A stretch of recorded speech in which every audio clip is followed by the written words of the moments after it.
We have to find a way to talk and have dialogue and be tolerant between other views.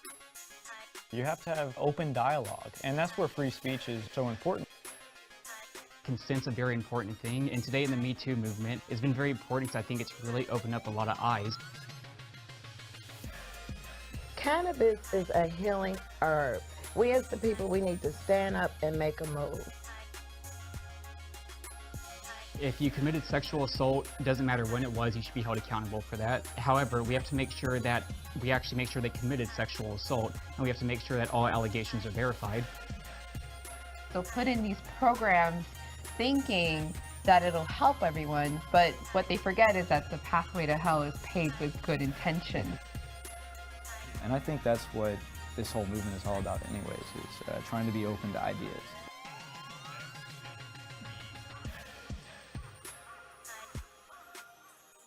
Welcome back to Liberty Talks podcast, and today we have a special guest, Mackenzie, aka Mack and Liberty, aka the badass cosplaying libertarian in the Liberty movement. How are you doing, Mackenzie? I'm doing great. Thanks so much for having me on. Thank you for coming on. So you're a cosplayer, a libertarian. Tell us how you got into libertarianism. Yeah, so it's really kind of strange how it all happened. I pretty much started getting really into cosplay and libertarianism at the same time. I came to libertarianism at all through Young Americans for Liberty, which is an organization some people might be familiar with, some people won't. Basically, they're a nonprofit organization that started out of Students for Ron Paul. So in 2012, the last time Ron Paul ran, I had no idea who he was. That's how far removed from politics I was. I wasn't even registered to vote until the 2016 election. So I was so far removed. I was one of those people who said politics doesn't matter at all. It's, it's just a bunch of negativity. There's no reason to keep up with it. And then in 2015, at the end of 2015, I got involved with Young Americans for Liberty on my campus in college. And they started introducing me to this stuff instead of from, kind of an abrasive standpoint, just the activism standpoint is what got me involved in all this. So we would do free speech balls all over campuses and talk to students in a friendly way, not like sometimes we see on Twitter, people can be kind of abrasive, but actually talking face to face with other humans about politics and doing activism and getting out there and doing petitions through their organization. And then from there, I got introduced to the Mises Institute and more economic stuff like that. So then I started to get really into it and become a lot more active on social media and actually have a social media presence too. So that's really cool to hear. I mean, it sounds like you're telling my origin story here. I got yeah. into Young Americans for Liberty too. You may or may not know I was the Texas State Sheriff for the past few years. So I actually got into Young Americans for Liberty probably back in 2012. I was actually in high school at the time. And there was a college in my area that there was, Youth for Ron Paul, Young Americans for Liberty. They're like, oh, you should come join us, hang out, have some pizza. They go to a bar. And then I became a chapter president too, became a Texas State Sheriff. So that's really cool. I never knew. I mean, I knew you were a part of YAL, but I didn't know that was how you really joined the Liberty movement. Yeah, I was actually, I was a state chair at one point too for the Midwest region too. So that's actually really cool. I was chapter president at my college, and then I was a state chair for a few months, but then I, kind of got more into the economic stuff. And then I ended up leaving my college, so I couldn't really be involved with like a college organization anymore. But I've always been really connected to the Liberty movement through organizations like YAL, so. Right. So your Twitter bio says Mises, classic rock, and cosplay. Why don't you tell us a little bit about that? Maybe a little bit about Mises, some classic rock, and cosplay, because I actually like all that kind of stuff too. Yeah. So it's funny. I've been looking at my analytics on social media, and a lot of my followers are either millennials and they're younger, or they're a little bit older people in like 40s to 50s who are just excited that someone my age is super into politics and isn't a total left-leaning person, especially being a woman. So the cosplay part is last on my Twitter bio because it's kind of like a secondary hobby thing. I have a separate Facebook page for my cosplay and a separate one for my libertarianism stuff. And that's basically just so people who are into cosplay, who don't want to see my politics all the time, like I pretty much blend both on Twitter. They have somewhere to go where they can just look at my cosplay. And same for libertarianism. So that's why that's kind of last. It's kind of like an afterthought on my Twitter bio. Classic rock, it kind of speaks for itself. I've been listening to classic rock music like 60s, 70s, 80s, even some 50s classic stuff for a long time. I grew up, my family always had classic cars. So my brother drove a 51 pickup Chevy all through high school. So we've always had a classic car, and we would travel around to classic car shows with my grandparents and all of their friends. So there you're hearing like the Beach Boys, the Supremes, all that kind of stuff. So I grew up always listening to kind of generations behind of music. I still appreciate modern music too, but classic rock and that kind of stuff has always been from a really early age a part of my life. So, and I do regularly tweet some funny things relating to that on my Twitter too. So I just have that in my Twitter bio as kind of like a fun thing to show, hey, it's not all serious stuff. I have some hobbies too, and I enjoy, music like everybody else does. So yeah. And the Mises part, I attended Mises Institute over the summer. It was called Mises University, which I actually have a video kind of vlog that I did about it on my YouTube channel. It was the first time I've actually traveled there. It's in Auburn, Alabama, and it was a week-long, basically, economics camp where you listen to Austrian economics professors talk about this and why it's important and how it all works, which blew my mind because I've always understood economics was important, but in the past few, probably year or so, I've really been getting down and reading all the books and trying to actually understand why this is important too. So that's why Mises is in my profile, because the Mises Institute is kind of close to my heart. It's kind of like the new phase, like Young Americans for Liberty was like my first phase of libertarianism, and the Mises Institute is kind of the second phase of my libertarianism journey. So that's why that's in my profile too. Well, that's extremely important, Yeah. and so for people, maybe some of our young listeners that maybe some of your fans as well that are interested in this, what kind of advice do you have for them, or how do they get involved with the Mises University? Yeah, so actually it's really great. Now that I'm out of college, you do have to pay to go. You can still apply for scholarships, but you're more or less likely to get a scholarship unless you know somebody. But if you're in college, it's a huge resource, and basically they have you fill out some questions and write a very small essay, and you submit, what school you're coming from, what your major is, and you can actually apply on Mises.org to attend Mises University, and you stay in dorms and you're fed the entire week, like everything's paid for, and it's a really good resource if you are just getting into libertarianism and you want like a crash course on Austrian economics, and you want to, like, you actually have a chance to talk personally with the professors that are there. If anybody's familiar with Dr. Thomas Woods, he's there. You literally get to sit and talk to him and ask him all kinds of questions. Every professor that is there is super friendly and nice and really approachable, and you actually get to learn the ideas, especially if you're into economics and that kind of stuff. So that's a really, really good resource. And then, if you're just starting out, you're not ready for something like more serious and really like a crash course kind of thing, Young Americans for Liberty and nonprofit organizations like that are like a really good way to kind of get introduced to stuff and connect with people that believe the same things you do and just start kind of exploring the ideas too. So there's a ton of really good resources, especially on the internet these days. And Mises.org has thousands of free PDFs that you can just download or audiobooks and just listen to and just kind of explore where you think you are in like the libertarianism range too. So. Well, that's really cool, and we cannot stop plugging YAL enough. Yeah, for sure. shameless plug. Yeah, for sure. So if you had to maybe throw out some authors that you really like, or maybe that you'd suggest people to read, what are some of your favorite authors? Yeah, so I do have Mises in my profile, but that is, some of the guys you read, and they're not exactly like your starting out level, easy to read libertarian stuff. So I recommend Thomas Sowell to everyone.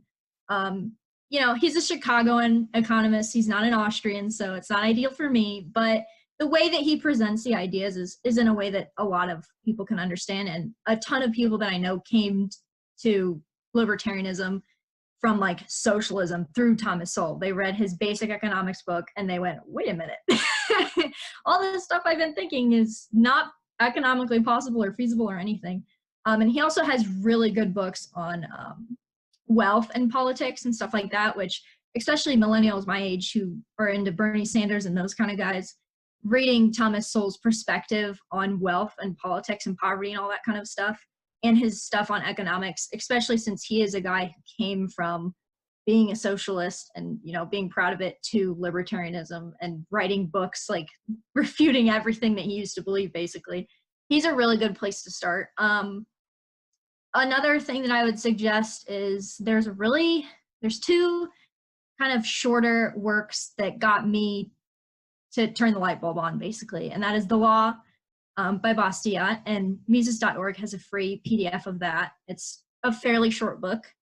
It's more like a novelette, basically. And Anatomy of the State by Murray Rothbard turned the light bulb on for me personally. And those are two things that you can actually listen to an audiobook too, which if you're like me, you kind of have a job, you can kind of listen to stuff during the day or on your drive home from work or to work, whatever, in the morning. And both of those are probably, I think Anatomy of the State is maybe like an hour and a half listen. So like if you're somebody who likes to listen to podcasts and stuff like that, turn that on. You don't have to read it and you can actually kind of think through it as the narrator speaking to. And that's another really like pinnacle work, I think, that just kind of explains the basic concept of why libertarians kind of oppose state intervention in basically almost everything. So yeah, those are two big things that I would read. And there's a ton of resources online as well. But if you're going to read it, I would recommend Sowell, and Rothbard as well is, in my opinion, a little bit easier to read than Mises. But once you kind of get into it and are introduced to it that way, I think Mises is a lot easier once you understand the foundations of stuff too. So we were talking a little bit before the podcast about your following. Obviously, you have a very prominent following. You're a libertarian activist, and you're also a prominent cosplayer. How do you juggle these two things? And is there a way you separate them? Do you get any hate for being a libertarian? Like, what's your, what's going on in your daily life? Yeah, I mean, honestly, so for those who aren't familiar, cosplay is short for costume play. It's basically, if you've ever heard of New York Comic Con or the Comic Cons that do comic book stuff where people dress up as characters, I do the same thing, but it's primarily with anime characters, like Japanese characters from anime and stuff. Though I'm dipping into comics a little bit with cosplay. So that's kind of a little short intro to that. But if people don't know, the cosplay community is predominantly pretty leftist. There's definitely conservatives that I know for a fact they are that way, but they're kind of in hiding because there have been instances, and there's actually a really good episode that Dr. Tom Woods has on his podcast. Science fiction author actually he went from being the guest of honor at an Ohio convention to getting kicked out because someone was basically calling him a Nazi. And he writes science fiction novel books just that middle-aged people are into, and he was just going to the convention to give a speech and be honored for his work in the sci-fi fiction community, and he actually got kicked out of a convention for it. So it gives you kind of an idea of some of the stuff that goes on. I've never personally, luckily so far, dealt with any of that. I actually don't even put my Twitter on my business cards for cosplay. I only have my Instagram and my cosplay Facebook page because I kind of want people to be introduced to me through my cosplay first and get to know me first. And then maybe once they come to my Twitter, they'll be like, oh, but I know her. She's cool. She's not, a crazy person. So, because sometimes if you tell people that you don't align with their politics, especially these days with how polarized stuff is, they're not going to take you at face value for a person. Unfortunately, they're just going to look at you through the lens of your politics. So for me, if I'm at conventions, it's really important to connect with people that way. I'm not one of those people that meets people like, hi, I'm Mackenzie and I'm a libertarian and a cosplayer when I meet people at cons. I'm just like, hey, cool, we're in the same fandom, let's talk. And I become friends with people, and then maybe I'll add them on Facebook and kind of feel them out from there. And then maybe I'll be like, hey, you should follow me on Twitter. So the Twitter thing was totally an accident. It was always the platform where I just kind of said what I thought, which is not always good. Sometimes I try to think through things a little more now when I post them there, now that I do have a bigger following. but it was a total accident. 2017, I had just hit like 2,000 followers, and I was really excited about it because my cosplay Facebook page has about 29,000, I think. So that was always my big platform, and I literally just go there to post pictures of my new cosplays. It's not interacting with people really. It's not really talking about ideas. So when my Twitter started to grow, I got really excited because it was a chance to actually interact with people and actually get a message out there and not just like post a picture of myself like, here I am. So the Twitter it's been a really good experience, but luckily, at least at conventions, I haven't received any backlash or anything like that. I've actually had a really positive response from cosplayers that I've met locally and non-locally that have added me on my personal Facebook, that have reached out to me in private messages and said, hey, can't say this publicly, but I really appreciate what you're doing. I don't always agree with you, but I feel like I can't express myself in my friend groups, so you give me hope for that, which makes me really excited and sad at the same time when people do that. But it's kind of a reality with how polarized things are, and there's a lot of feminism in the cosplay community. There's a lot of, socialists and stuff like that. So it's kind of a place where if you're libertarian or conservative leaning at all, you kind of just don't talk about it because you want to keep your friends, and that's really sad. But so far I haven't received pushback from it. But now that my Twitter is getting a little bigger, I'm kind of worried if I would ever get invited to a convention as a guest, what would happen, knowing what has happened to people in the past. But so far so good with that side of things, at least. So Well, it sounds an awful lot like a college campus, if you ask me. yep. But we all know Yeah. how bad the left can be. But maybe libertarians can learn a lesson from you that don't walk up to everybody and be like, hey, I'm a libertarian. That you probably Yeah. have some other thing And to yourself besides just being a libertarian. that is definitely something that I've grown as a person from a few years ago when I first got into the liberty movement. I was that person that would walk around with my taxation is theft shirt on, and there's nothing wrong with that.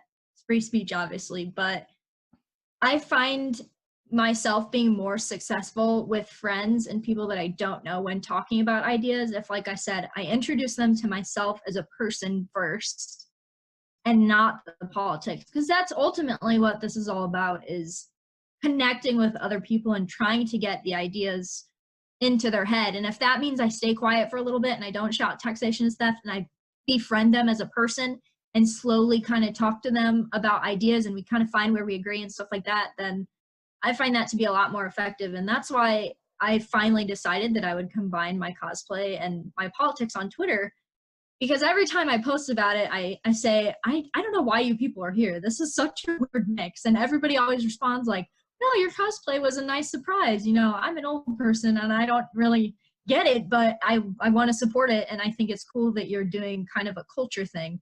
Because in my opinion, I'm not a person, I'm not saying the political process isn't important, but I think where we're going to reach people is culture. And I think we see that the left has dominated culture, to their credit. It's really amazing how pervasive the left has really gotten a hold of culture, and everywhere from Hollywood actresses and actors and stuff like that to, like, you turn on your television and you see a commercial and you're like, oh, that's really weird. They've met the diversity quota, and you can tell that they made it a point to meet that diversity quota and stuff like that. So I think if we meet people in hobbies like cosplay, comic book stuff, even like movies that you enjoy or like clubs that you're in at your college or like your friends, if you meet people there, I think we're going to have a lot bigger of a chance to win people over than if we would just kind of walk around shouting and, petitioning and stuff like that. Not to say that's not important, but that's where I've found the most success personally. So. Well, no, I couldn't agree more. I think you're absolutely correct. That's even something we're trying to do with the program here at Liberty Talks, mix in some pop culture, music, interview a few cosplayers. No, but for real, I mean, it's like you said, you're not just gonna convince everybody by being like, hi, I'm a libertarian, taxation is theft. You gotta make, really, I think the biggest problem in politics nowadays is neither side thinks that the other side is human, right? We don't really see the humanity or empathize with each other anymore. We just think, oh, well, they're a Nazi or a communist. But something I tell my co-host something I tell my co-host who is a little bit more conservative than myself. He goes really hard on the left, and sometimes I tell him, I say, hey man, I'm a classic liberal. Like if you asked me about 10 years ago and my parents, they were Democrats and now they're libertarians and Republicans. So, you know, you gotta understand that a lot of these people are people too, and that you got to get past the narrative and get them connected on your principles. Right. And I mean, people are constantly evolving and changing their own ideas and as people. So, you know, me personally, going from someone who would just blatantly post memes and say taxation is theft and try to get the message out to people that way, kind of going through this evolution of realizing that there really are more effective ways to meet people in the middle, or at least get to know people as humans first before you look at someone and label them and kind of put them in an other category, which is really easy to do, especially if you're in a community that's predominantly leftist and you kind of feel alienated. But you kind of have to be the bigger person at that point, and that's really hard sometimes. When I first started my Twitter, I would argue with people constantly, and I still do sometimes for the fun of it, but you can definitely see a change in my social media from even a year ago to how I handle things now, especially trolls and stuff like that, and people that you know are trying to get to you. It's so hard to view them as kind of another person on the end of the line, especially on social media. But you have to do that if you want to be effective and reach people. And pop culture is a great way to do it. So it's great to hear that podcasts like yours are actually trying to tie that in and not just kind of get a little too serious with yourselves. Because I think that's another thing that libertarians make the mistake of doing is we want so badly to be viewed as intellectual, because the left has their intellectuals and conservatives have their intellectuals, and it seems like libertarians are kind of the funny cousins in the family and no one really takes us seriously. So it's like sometimes we're so desperate to be taken seriously that we forget that we're trying to reach out to other humans too. It can't be all about our community and all about us. You've got to find a way. If you want to spread your message, you have to find a way to connect to people on their level, and that's a great way to do that. So Well, I couldn't agree more. I think that's something that makes you such a unique and admirable individual, is that you have these other hobbies, these other outlets that you use to spread the message of liberty, and it works. It's actually very, very effective. yeah, and I mean, I thank you. I appreciate that. I don't want to sound like it's all about reaching out, though. It is a good idea to branch out, even for selfish reasons. I know when I was just purely involved in politics, because I basically got involved with politics at the end of 2015, and I started cosplaying probably a year later in 2016. And it takes a toll on you if you're kind of always in this negative bubble, like everyone's against you, you know, the left, the right's against me, and you kind of get in yourself about it, and you try to, you can internalize it, and it can become a kind of lonely thing, especially if you're a libertarian and you feel like both sides are kind of fighting against each other, and you're just over here like, can't we just all get along, or can't we figure this out, or you're both wrong, or something like that. So having hobbies and reaching out to people that way is a good way to reach people, but it's also a really good way to make sure you're doing something that you love and that you enjoy, and that you're not going to get burnt out. Because we talked about Young Americans for Liberty. I've seen so many people get involved with activism and just get so burnt out because you're just constantly, you're going, and it seems like you're not getting anywhere sometimes, and you don't have another space to go to talk to people about ideas, and you're kind of you're just in this bubble. So it's a personal thing, but it's also a good way to reach out to people. So really, that's why I think it's so effective, because people,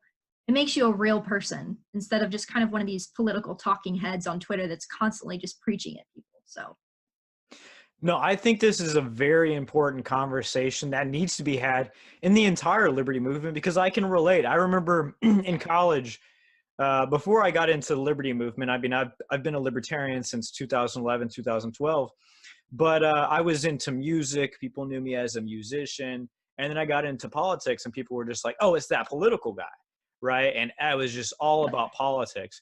And a lot of times, many libertarians will get into libertarianism and it'll just take over their whole life. And I mean, the philosophy behind libertarianism is it's true, it's right, it's beautiful, it's amazing. But we shouldn't let that take over our lives. We need to be able to have fun, like you have classic rock on your profile, right? You cosplay and it's the last thing that you say you do. But I feel like a lot of us, we really need to branch out in our lives besides just doing political stuff and try to have fun and maybe not take life so seriously. Right. And I feel like a lot of people think on all sides of the political spectrum that your politics come first, and they are really important because a lot of times they determine your core values, which that's why we differ with some people. But just because you're not a policymaker or an economist, or maybe you're not even a poli-sci major. I was a religion major in college. I didn't even have anything to do with politics until I got involved with Young Americans for Liberty. And I think people need to realize that you can still affect change in daily life with whatever you're doing, whether you're a teacher or you're just a mom or a dad. Like, you can still spread the message, and you don't have to be super serious about it and make it your entire life. You can affect change anywhere in society. You could be at the grocery store and someone sees your t-shirt and you start a conversation. So I think that's something that more people need to think about, and I think we're forgetting that with how polarized things are. But you know, change is everywhere, and you don't have to be a super serious person or make it your entire life to make that happen. So do you happen to have any projects or anything you're working on you want to let our viewers, or maybe even some of your viewers, know about? well, I do. Basically, my big project right now isn't even necessarily a cosplay thing. It's my YouTube channel, which is Mack and Liberty, shameless plug. I am going to hopefully start doing live streams and stuff there at least once a month, and I plan on having at least a new video release once a month. And that's something that I'm really trying hard to work on and be consistent with, because people enjoy kind of the pop culture perspective on politics that I have. So I do have a YouTube channel. I don't have like a funding thing for that or anything. My cosplay funding, I don't use Patreon, but I use a site called Ko-Fi, Ko-Fi. And you can find me there under Kenzie Puff Cosplay, which is my cosplay name. And this is all available on my Twitter as well. But whatever project I'm currently funding, I don't really push funding a lot because it's kind of a voluntary association thing. So if somebody happens to stumble across it and sees the project that I'm working on, then they can donate or whatever. But my big project right now is definitely my YouTube channel, and I've been working really hard to push that and try to get out more content, because I think people are really enjoying hearing my voice and not just reading my tweets, because it kind of connects me as a real person with them. So that's definitely my big project right now. So everybody can check that out, and I'll definitely be uploading a lot more content with that too. So Absolutely, guys. So you heard her. Go to Mack and Liberty on YouTube and click subscribe today and go check out her content. And where else can our listeners find you, such as Twitter? yeah, sure. So I've made it pretty uniform. So Twitter and Instagram are @_Kenzie, Kenzie, Puff, Puff, and that's one word. So that's my Instagram and my Twitter. Twitter's definitely where I'm the most active. And if you're in it for the politics, my YouTube channel, Mack and Liberty, and my Facebook page is also called Mack and Liberty. And those are my political side of things. But if you'd like both, Twitter's definitely the best place to follow me. I'm always updating current cosplay projects and kind of tweeting my thoughts about politics of the day too. So those are the best places to find me and kind of interact with me too. Well, you heard it here on Liberty Talks. Go check out Mackenzie on YouTube, Twitter, Facebook, all that good stuff. And Mackenzie, thank you very much again for coming on the program. Yeah, thank you so much for inviting me on. I like a rebel chick, and she hella fit. She an activist, anti-establishment. Got a rocker look, make a blue collar empty his pocketbook. He in love with the thrill, but she don't love him, she in love with the world. Sexy tattoos on the back of the girl. Yeah, she is single, but don't wanna mingle. You give her your number, she give middle finger like, yeah. Tell me where have you been all of my life? You a libertarian, is that right? I don't want to talk about no politics. Kool-Aid, you sugar, let me and you mix. Get together, I treat you right, but not like Cinderella. You a sexy, independent, intellectual. I hope your unmentionables are edible, incredible. I live against the grain, so that's the type of girl I need. Girl, a real deal rebel, she be